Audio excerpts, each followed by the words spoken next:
कोल्हापुरी बनवण्यासाठी इथं आपल्याला एक ग्रेव्ही बनवून घ्यायची आहे। त्यासाठी इथं मी 1 वाटी कांदा घेतलेला आहे उभा चिरून आणि त्यामध्येच 1 चमचा तेल टाकलेला आहे।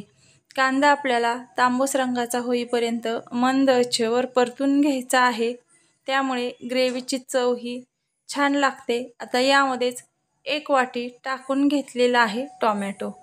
आता टोमॅटो सुद्धा आपल्याला त्याचा पूर्ण कच्चेपणा जाईपर्यंत मऊसूद असा परतून घ्यायचा आहे कांद्यासोबत। आता यामध्येच एक 10-12 खोबऱ्याचे काप टाकून घेतलेले आहेत, 10-12 लसणाच्या पाकळ्या आणि अर्धी वाटी काजू टाकून घेतलेले आहेत। ते सुद्धा आता आपल्याला अगदी मंद आचेवर व्यवस्थित परतून घ्यायचं आहे।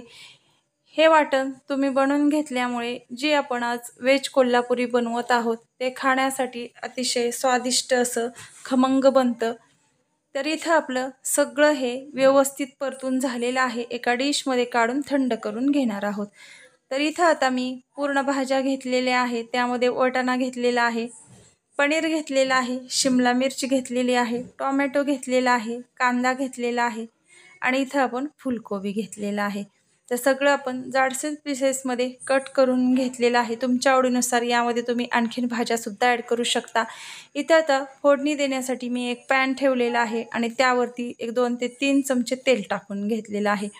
आता ज्या भाज्या आपण सगळ्या घेतलेल्या होत्या त्या आपल्याला मंद आचेवर अगदी परतून घ्यायच्या आहेत।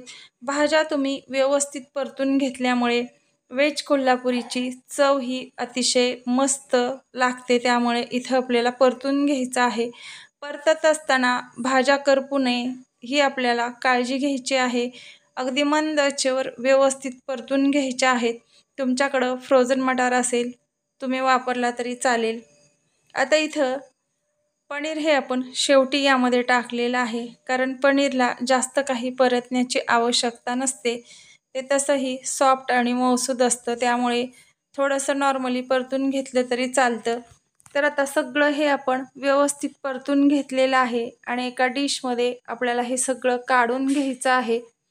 तर इथं मी तोपर्यंत हे थंड झालेलं मिश्रण एका मिक्सरच्या जारमध्ये काढून घेतलेलं आहे।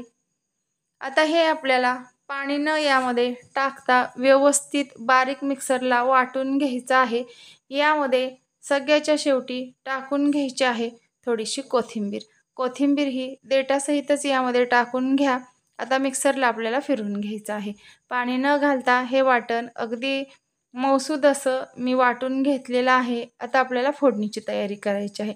त्यासाठी एक 2 चमचे यामध्ये मी तेल टाकून घेतलेलं आहे।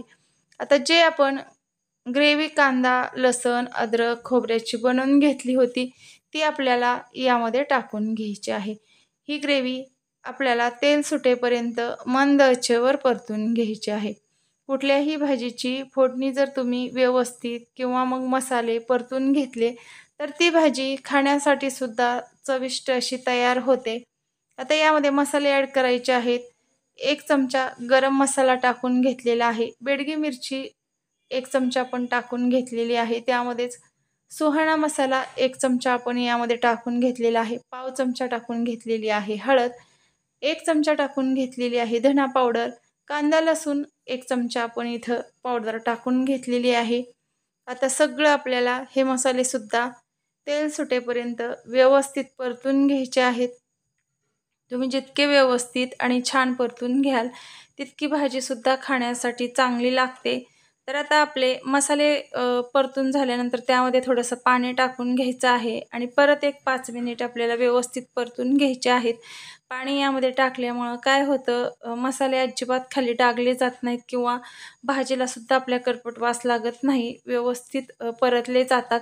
तर इथं बघा तेल सुटेपर्यंत सगळे मसाले परतलेले आहेत। आता ज्या वाफलेल्या होत्या परतून घेतलेल्या भाज्या त्या पूर्ण आपल्याला आता यामध्ये ॲड करायच्या आहेत। तुमच्याकडे फरसबी, गाजर असेल तर ते सुद्धा यामध्ये ॲड केलं तरी चालेल।